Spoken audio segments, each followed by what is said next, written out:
stage 3. We've gone from just root initials or roots just to the edge of the liner cell all the way to a very robust root system where we want to enhance branching and we want to tone the growth here. So what are those factors that we need to think about? What is our checklist? Okay, air temperatures are decreasing, are about the same or maybe decreasing just a little bit. And this is also the stage where, since we have a robust root system, we can lower the substrate or soil temperature as well. Our light intensity continues to increase and our humidity continues to decrease. Air movement. This is where we can start to think, yes, I need more air movement. I've got roots now. I want to keep the air stirred up so I don't get stratification of temperatures and or moisture in the atmosphere. So this is where we can start to increase that. Do you look for foliage movement? Maybe or maybe not. Direct air movement right on the foliage still may be a little bit aggressive at this stage.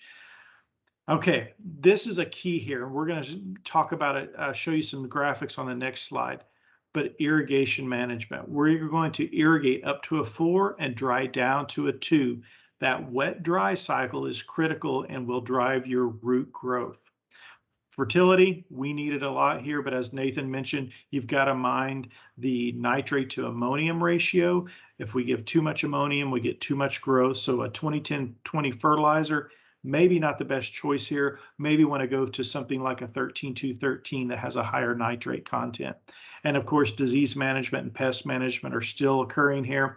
But this is also where a lot of folks really like to start their PGR program.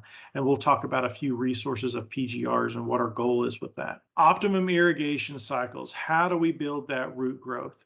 I mentioned the wet-dry cycle. So at Ball, we discussed a lot the soil moisture levels, and they range from basically 0 or a 1 to 5.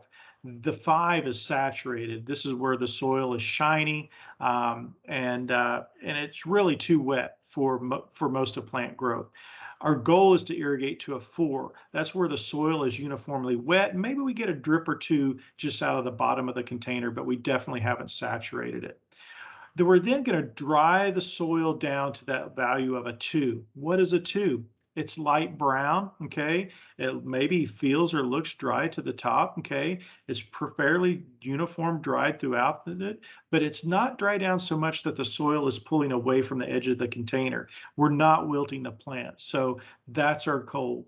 And if you want to get more sophisticated and more precise, we have a lot of plug growers and rooting stations that are using water by weight, where they actually weigh the flats to hit these targets of 4 and 2 uniformly each time.